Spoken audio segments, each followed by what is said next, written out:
I'm John DeVivo, General Manager at Franconia Notch State Park, and of course the Flume Gorge is one of our primary attractions.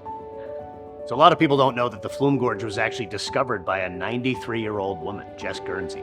So she's out here hiking an hour or two into the wilderness, and then has to convince people that not only is this thing real, but that they should come and see it.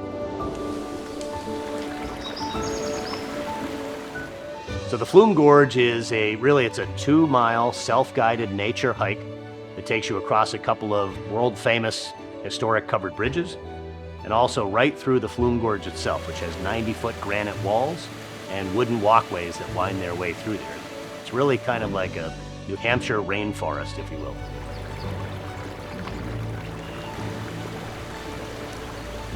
Everybody in New England pretty much knows someone who has either gone through the Flume Gorge or is headed to the Flume Gorge. The more rain we get, the higher the water is, the more people love it. When I was a kid, we always used to come up through the White Mountains and experience most of the White Mountain attractions. The Flume Gorge I remember very vividly because it seemed so big. You know, when I was 5, 6, 7 years old, the Flume was huge, and we used to run through the Bear Cave, and we used to run up through the Wolf's Den and run across each of the 2 bridges.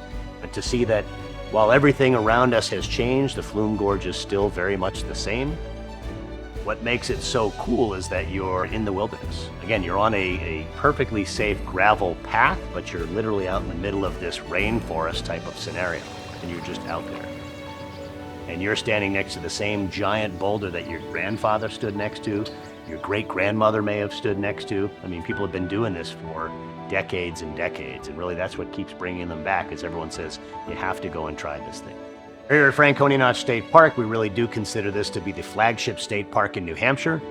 We're very proud of our heritage within New Hampshire. We really want to give people a sense of being when they're here, and we want them to remember us for their entire lives once they've gone.